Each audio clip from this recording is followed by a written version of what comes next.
So the side effect that I have been most worried about has finally started to happen. My hair has turned blue. And no, that's not a real thing.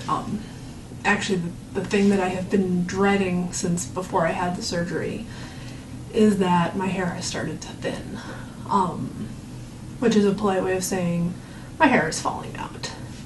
So I am going to wear a ridiculously blue wig while I talk about why that really bothers me, because you know what? It's a hard topic, and a bright blue anime wig makes me feel better about it. So, you know, nobody wants to lose their hair. You never hear anybody going, man, I am so glad my hair is falling out. But I kind of feel like I have a number of reasons to be particularly displeased about this development. I mean, on a much less serious note, when I was about 16, I had a form of alopecia, which is hair loss, that centered itself right here. And luckily, the way that I wore my hair, you really couldn't tell that it was happening, but you know, I lost most of the hair in this area on my head. And that sucked, to be 16 and have that happen. They thought it might be related to some skin medication that I was on, so obviously I stopped that, and my hair started to grow back, but it was still a pretty miserable time. But there's more to it than that. When I was about 13, my mom was diagnosed with breast cancer. She had a mastectomy and was given chemotherapy, and you know, obviously as part of that she lost all of her hair. And that was really hard to see, you know, to see my vibrant mother losing all her very pretty hair. And obviously it was really, really hard for her. And that sucked. I mean, but we knew that was going to happen, and we accepted that as part of the course to recovery. I will warn you, I'm probably going to cry here, but you know what? My video blog, I get to cry if I want to. You know, my mom went into remission, and she was cancer-free for a number of years, and I'm very, very, very grateful for those years that I got with her. And her hair grew back. It grew back a different color, grew back a different texture, grew back more gray than it was before the chemotherapy. And then in 2001, the cancer came back. It came back just before I was slated to leave for Australia for a semester abroad. And I didn't tell anyone this, but my own personal decision was I wasn't going to go if she had to go through chemotherapy again. I wanted to be there for her for that. I was going to cancel my trip if she was going to have chemotherapy. And they decided that the best treatment option was radiation.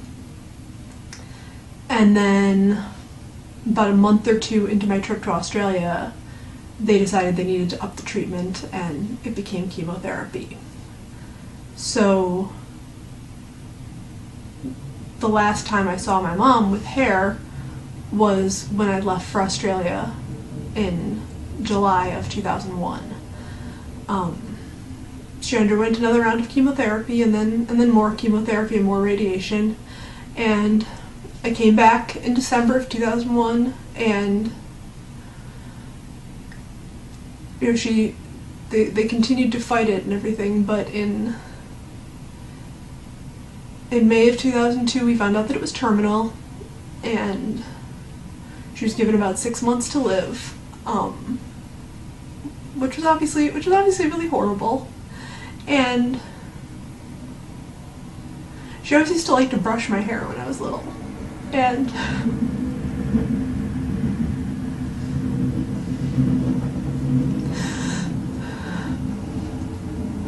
one of the times when I went home from school to visit in those last couple months, she was laying down on the couch, and I brought over a hairbrush and I said, "Mom, would you brush my hair?" And she started crying. She said, "I'm gonna die with no hair."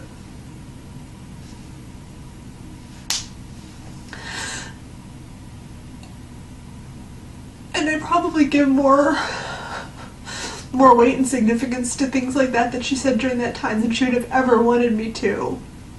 But I will never forget that. I will never forget just how heartbroken she felt and she sounded when she said that. And she wasn't self-pitying through most of that. That was one of the few times I heard her be self-pitying. And,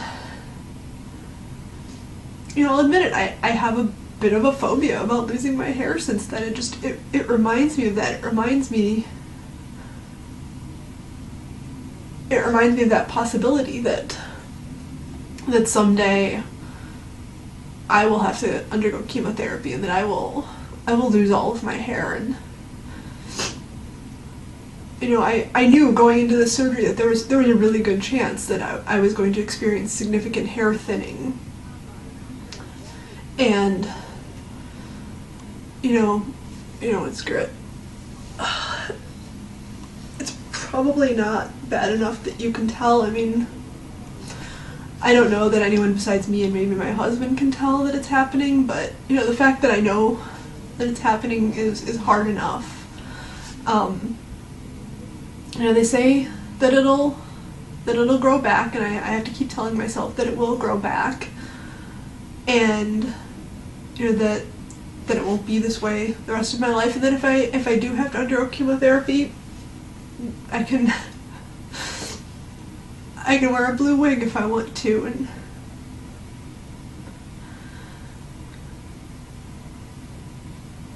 you know, it really doesn't matter in the scheme of things. And like I said, I think my mom would be appalled that I had taken those particular words to heart so seriously, but it is what it is, and maybe by acknowledging it I can feel a little bit better about it.